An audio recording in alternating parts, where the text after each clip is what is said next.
Primera plana. Carlos Herranz. Bienvenidos en Primera Plana, un programa de Radio Francia Internacional y de France 24. Esta semana ponemos el foco en Cuba, en la agonía cubana a partir de su muerte por asfixia energética decretada por Estados Unidos. Nos acompañan tres invitados en este estudio que ya les presento. Maylis Kider es periodista independiente y autora del libro Médicos cubanos, los ejércitos de la paz. Bienvenida. Gracias. Pascal Drouot es analista especializado en Latinoamérica. Bienvenido, Pascal. Muchas gracias. Y también nos acompaña David Gamboa, él es investigador y consultor político. Bienvenido. Gracias. La agonía de Cuba. Hoy nuestro asunto en Primera Plana. Comenzamos. Cuba se hunde. La muerte por asfixia energética decretada por Estados Unidos tardará poco en llegar, quizá meses, quizá semanas, quizá días. Las cuentas no son demasiado complicadas. Cuba solo produce el 40% de su consumo en barriles de petróleo, el resto procedía de países a los que la Casa Blanca ha vetado la exportación, entre ellos la Venezuela tutelada y México. Sin ese suministro, la depauperada economía cubana va camino del colapso y su régimen político, fosilizado desde hace décadas, también.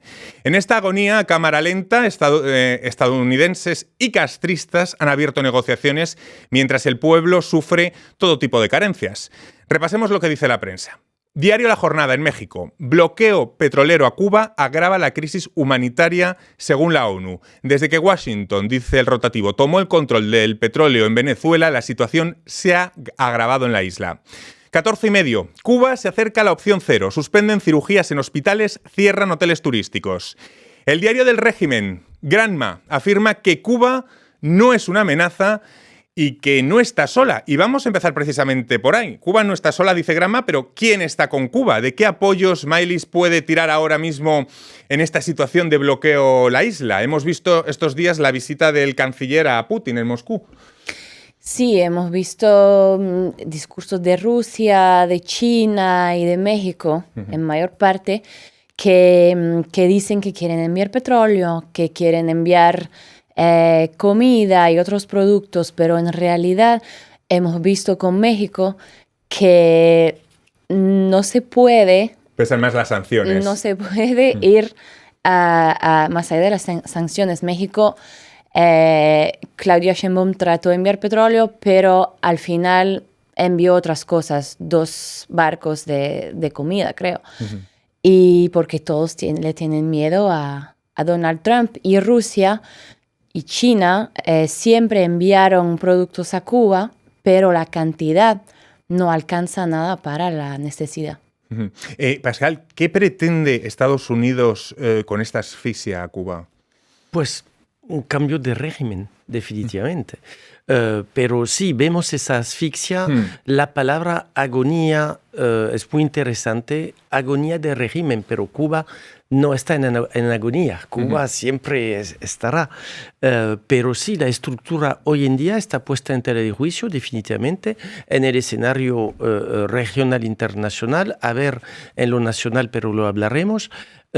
Y se pretende sencillamente pues, que se cambie de régimen. Lo vemos en la estrategia, de todas maneras, de los Estados Unidos global, al nivel del continente, de lo que Washington llama el hemisferio occidental. Lo que parece claro es que el castigo colectivo a toda una población, desde luego, no democratiza un país, pero tampoco las intenciones de Trump están pegadas a la democracia y lo estamos viendo en una serie de casos anteriores.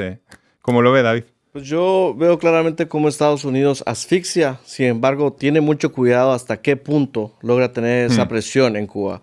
Pueden haber externalidades negativas que si asfixia lo suficiente podrían recaer en Estados Unidos, por ejemplo, otra crisis migratoria, una ola de violencia, y lo cual Estados Unidos, obviamente, por medio de Marco Rubio, estamos viendo que tiene un discurso mucho más tranquilo, de cuidado, de apertura, quizás no de cambio de régimen, pero de apertura económica, que es lo que yo siento que Estados Unidos es el punto más importante que busca lograr. Vamos a hablar de esa figura, de Marco Rubio. No sé si dirían que es el cerebro de todo este plan. Dice el medio Axios que está negociando actualmente Marco Rubio con el nieto de Raúl Castro, que en la isla lo llaman el Cangrejo. Cuéntanos ese perfil que tiene el nieto de Castro. Es el sobrino nieto de Raúl y Fidel Castro. O sea, el nieto de la hermana mayor de Raúl y Fidel. Raúl Guillermo. Ajá, y a ver, no se sabe bien qué se está diciendo ni qué se está haciendo. Escuchamos muchas cosas, pero el nombre que sale es lo de ese sobrino nieto que trabajó en comercio, en inversiones extranjeras, y es uno de los nombres que son sentidos para entrar en la presidencia. Pero hay que decir que su nombre salió antes del 3 de enero. Se está hablando de él desde el mes de diciembre. Desde el mes de diciembre. Pascal, Marco Rubio, lo comentaba David, podríamos decir que es el cerebro de todo este plan. Que caiga el régimen sería un activo esencial para Marco Rubio, incluso para luchar por ser el sucesor de Donald Trump? Bueno, hace parte de un equipo. Primero, el que piensa es Donald Trump. Donald Trump lo tiene clarísimo con Cuba desde siempre. Esa administración norteamericana de Donald Trump II es la que mejor conoce Latinoamérica desde decenios.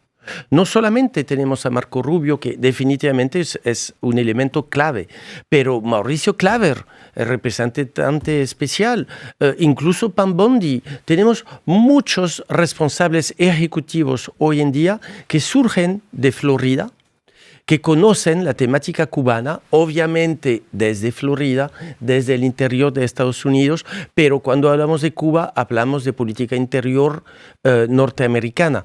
Y definitivamente lo que a mí me parece muy importante en todo lo que dijiste, Carlos, es justamente la palabra negociación.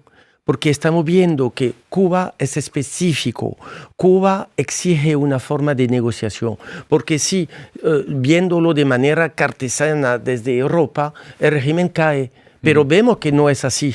Vemos en la realidad que sigue un sistema que la población sigue, pero con dificultades, obviamente, pero desde cuántos años, sigue ahí diariamente. Es decir, que me parece que incluso psicológicamente, políticamente, estructuralmente, la situación es muy diferente de la que vimos, por ejemplo, hace estas últimas semanas en Venezuela. Hay una especificidad de Cuba en el debate nacional norteamericano. Voy a tomar ese hilo del que saca Pascal, la comparación con Venezuela, con lo que hemos visto en Venezuela. ¿Hasta qué punto se sostiene? Se lo voy a formular de otra forma, a ver si me entienden. ¿Quién podría jugar el rol de Delcy Rodríguez a la cubana si es que eso existe, ese escenario, o no? David. A mi parecer, esa misma pregunta es la que Marco Rubio se plantea y por eso entabla esta conexión con el nieto de Raúl Castro. Sin embargo, Cuba es un sistema más hermético. Hay que tomar en cuenta el tiempo, la longevidad. Es una revolución, es una verdadera revolución, no como lo que Chávez se planteó al inicio del año 99, por lo cual yo siento que Cuba tiene características que la hacen, como dice Pascal, especial en comparación al régimen venezolano y el cual vive de esta resiliencia que junto a la mística de una revolución que ha sobrevivido crisis tras crisis, ha logrado mostrarnos que es totalmente resiliente a cualquier tipo de injerencia externa, de crisis energética, y lo cual hace y nos plantea hoy la pregunta de hasta qué punto Cuba puede sobrevivir. Vamos luego de nuevo al plano geopolítico, pero Maylis, que conoce muy bien, ha estado varias veces en la isla. Maylis, ahora mismo, ¿cómo viven los cubanos? ¿En qué situación se encuentran? No sé si, bueno, me imagino que turistas no quedan. ¿Cómo sobreviven sus habitantes? ¿Cómo es el día a día de un cubano? Turistas no quedan porque obviamente en esa situación uno no quiere viajar en Cuba, pero la población vive con apagones de 20 horas fuera de La Habana. Tremendo. En La Habana ahora son de 5 hasta 15 horas. A veces viven con precios muy altos porque las MIPYMES, que son las empresas privadas, sí tienen recursos y sí venden comida. En Cuba hay comida, pero la comida es muy cara y la gente con un salario de 20 o 30 euros no puede comprar mucho. El transporte es muy caro, el transporte público casi no funciona, y menos desde el 3 de enero, así que ir al trabajo es muy difícil y la gente básicamente vive de comprar y revender. Hay toda una economía paralela que se desarrolló y que es muy, muy presente y la gente vive gracias a eso. Vamos a hablar, sí, Pascal. Sí, tiene toda razón, pero esa realidad existe, la verdad, desde años. Está peor hoy en día, y cuando Kider dice que los precios son muy altos, un ejemplo, la docena de huevos cuesta $5. Cuando, suponiendo que tiene un sentido lo que voy a decir, digamos el salario mínimo mensual, dijo Kider 20, yo iba a decir son de $14. Entonces, obviamente ya no estamos en un esquema que razonable. Estamos en otra lógica, pero una lógica de sobrevivencia desde ya decenios, desde por lo menos la caída de la ex-URSS, donde sí se entró el sistema busquemos cómo hacer, pero concretamente sin energía no hay internet, aunque antes la internet no había mucho, salvo en los hoteles internacionales. Las carreteras afuera de La Habana, cuando uno va a Cuba, no hay carros. Cuando hay carros, hay que cambiar, yo lo hice decenas de veces, hay que cambiar las llantas, porque para hacer 100 kilómetros se está pinchando la llanta 3-4 veces. Por ejemplo, cuando hablamos de trabajo, pero ahí oficialmente vi que se estaba imponiendo el teletrabajo, pero ¿quién puede creer que haya teletrabajo en Cuba? No hay. Y David, el turismo, que es la fuente fundamental, no está. No sé si podríamos hablar de una crisis peor que el llamado periodo especial de los años 90, tras el colapso de la Unión Soviética. ¿Esta crisis la definirían como peor todavía? Yo creo que es muy interesante la coyuntura actual de la isla y es de igual manera lo que Estados Unidos analiza en este momento. Hoy en día la crisis energética, la vulnerabilidad que existe en la isla provoca una crisis totalmente estructural. Significa que se para el transporte, el agua, la refrigeración de alimentos, lo cual crea una crisis completa. Por eso es de que si comparamos al periodo especial de Cuba, hoy tenemos una combinación de factores que hacen que a nivel geopolítico exista una presión de Estados Unidos que vaya a reforzar en los últimos días, tras una fragilidad estructural interna, lo cual es una combinación de elementos, lo cual crea que sea una crisis más intensa, a mi parecer, que la del periodo especial. Vamos a seguir analizando la crisis que vive Cuba, pero va a ser a vuelta de pausa. Hasta ahora.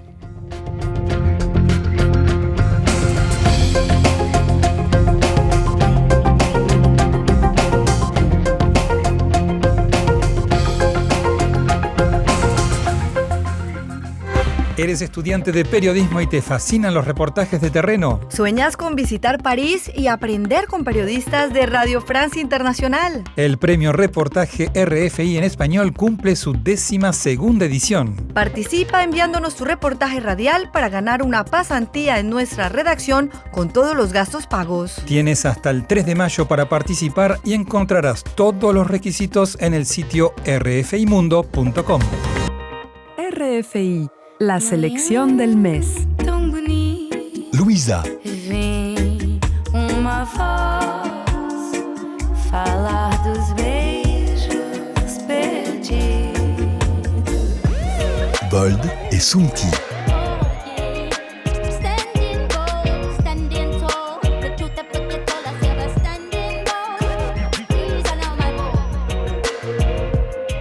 RFI. En primera plana esta semana hablando de la asfixia que vive Cuba, lo hacemos con la periodista Maylis Kider, con el analista Pascal Drouot y con David Gamboa, investigador y consultor político. Estamos hablando de esa asfixia por parte de Estados Unidos y hablamos también de una de las principales fuentes económicas que tiene el país, que es el turismo, un turismo ahora mismo en ruinas. No sé, David, rescatar el turismo es la pieza fundamental, supongo, para reflotar la economía tan pronto como Cuba pueda salir de esta. Ya desde la pandemia habían bajado esas cifras, creo que nunca se llegaron a recuperar las del estado prepandémico, digamos. Correcto. El turismo ha representado para Cuba la manera de ingresos de divisas duras más eficaz y directa.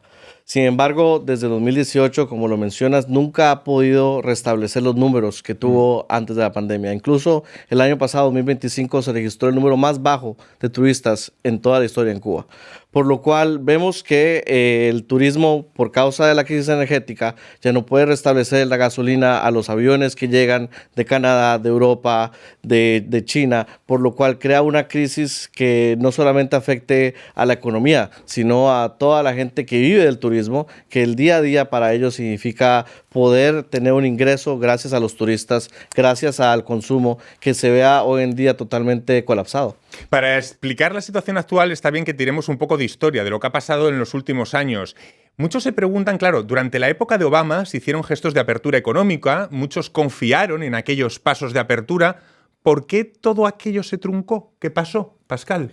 Bueno, primero porque el símbolo, pero más allá de Obama, la relación Estados Unidos y Cuba tiene ya 200 años. Desde 1823 se habla durante todo el siglo XIX de anexión, de compra, la independencia de Cuba, con la independencia un amendement, el de Platt, permitiendo a los Estados Unidos intervenir en Cuba. Es decir, pues que hay una relación muy especial entre Estados Unidos y Cuba históricamente. Obviamente, para llegar a Obama, la revolución de 59, el cambio de régimen, el cambio de perímetro, de parámetro, de alianza internacional, la llegada de la URSS en la época de la Guerra Fría, ha creado un súper simbólico, un simbolismo que es fundamental para entender justamente la importancia de la llegada de Obama en 2015, pero vemos que finalmente la llegada de Barack Obama, y lo vemos aquí con Raúl Castro, no cambió nada. Finalmente, porque el símbolo que inscribió estructuralmente mecanismos políticos de régimen de funcionamientos no cambiaron para nada. Incluso cuando vino el entonces presidente de los Estados Unidos, también vino el presidente francés de la época, François Hollande, hizo una visita oficial. Yo había ido con el canciller francés un año antes de preparación, Laurent Fabius, y que provocó todo eso. Vemos que el poder ahí está definitivamente, y voy a retomar la palabra de David, coyuntura por los Estados Unidos en una coyuntura inédita.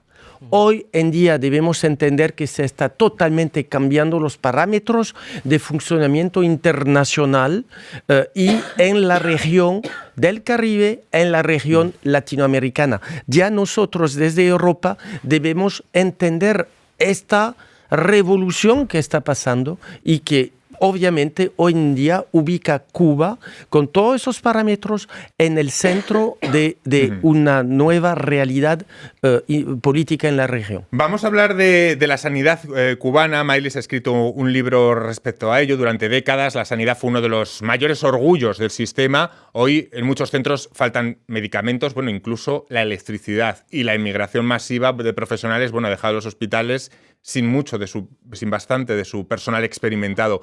¿En qué ha quedado, Maylis, esa potencia médica de la que siempre ha hecho gala el régimen? La salud cubana gratuita, comunitaria y en base a la prevención se derrumbó tras los años porque allá no puede entrar material, agujas, mascarillas, lo que sea, material para operar. Entonces los hospitales faltan de todo, básicamente. Y además los factores de ambiente agravan esa crisis porque, por ejemplo, las basuras que se ven en La Habana están degradando la salud.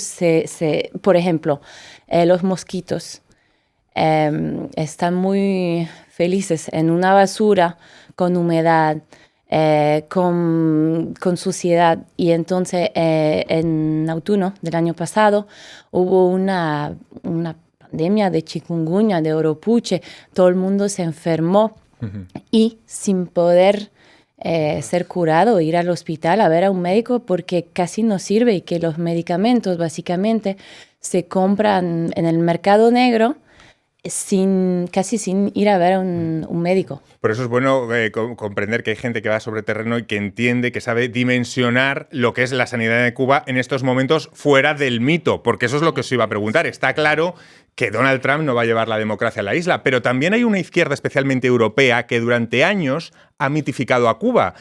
Y os pregunto, ¿haber mitificado a Cuba es lo que ha permitido que esa casta de nonagenarios aguantara pese a que el país lleve tiempo agonizando? Sí. ¿Le ha venido bien a Cuba esa mitificación?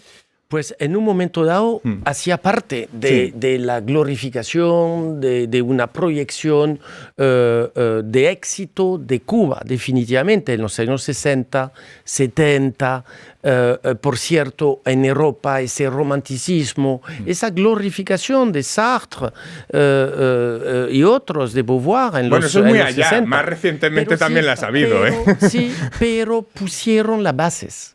Y las bases psicológicas sobre las cuales en Europa y particularmente en Francia estamos todavía viendo, percibiendo Cuba. Y no vemos esa realidad que ha cambiado, no vemos que hay, a pesar de una gran dignidad de los cubanos, porque los cubanos son muy dignos, muy, tienen conciencia del mundo. La pobreza es distinta, ¿verdad? ¿Cómo la llevan? Sí, es un pueblo muy particular, pero hoy en día hay miseria en Cuba.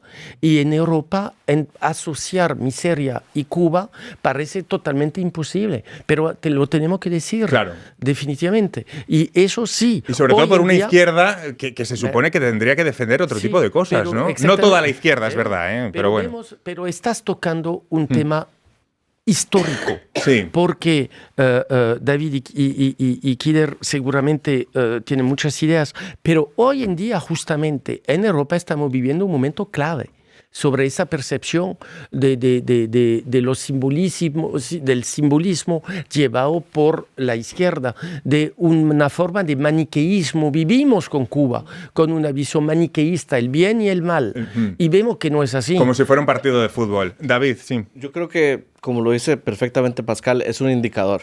O sea, Cuba es un símbolo que la izquierda, no solamente en Europa, yo diría que a nivel mundial, surgió como un caso de éxito y se ha querido mantener de tal manera, lo cual no ha habido evolución. Y yo siento que es un ejemplo muy claro de lo que la izquierda sufre hoy en día, de no poder tener una nueva imagen, una evolución y querer ir más allá de los símbolos históricos, de historias de éxito de Fidel Castro. Y vemos que hoy en día Cuba, por eso es tan importante ver si hay alguna apertura económica, apertura internacional, para poder quebrar la mistificación del régimen y ver más allá. La camiseta y la chapita de Fidel Castro han hecho mella, ¿eh? Yo creo que es verdad, obviamente, que hay mistificación de la izquierda, de la derecha, todo es blanco o negro, pero realmente no creo que esa mistificación de la izquierda explique el hecho de que el Partido Comunista todavía esté al poder. Yo creo que no es el factor principal. Creo que también Estados Unidos tienen como estrategia de dejar a que eso se derrumbe solo, porque si no una intervención hubiera existido hace décadas. Aunque no creo que se derrumba solo, definitivamente. Es por eso que para mí la palabra coyuntura es esencial. No va a caer solo, definitivamente. Pero podemos perfectamente imaginar, y por eso que hiciste la relación con Venezuela y Delcy Rodríguez, ahí podemos perfectamente imaginar que haya un cambio interno, quizás y seguramente si hubiese, llegando del ejército. Muy interesante que hablemos del nieto, porque eso quiere decir que ya se está buscando del sistema, porque no puede haber otra solución hoy en día, que venga quizás una nueva transición, pero será del sistema. Hablemos de esa transición. Cualquiera que sea el escenario que nos espere en los próximos días o semanas, la única oportunidad de cambio real radica, en la posibilidad de tener una oportunidad de que la disidencia, la oposición y la sociedad civil cubana puedan articularse de alguna forma. Maylis, creo que tú también has estudiado esas oposiciones cubanas. ¿Hay posibilidades de que esto ocurra o vamos más bien dirigidos a soluciones de negociación como Venezuela o de Irán, salvando las diferencias? ¿La oposición se puede articular de alguna forma? En Cuba no hay una oposición. Es un complejo cosmos, ¿no? Es muy complejo. O sea, hay gente de extrema derecha que es pro-Trump y que tiene financiamientos, que es vinculada con Miami y que quiere un cambio radical y que apoya el bloqueo, de hecho, y lo dice de manera muy clara, que el bloqueo es la única manera de hacer posible un cambio.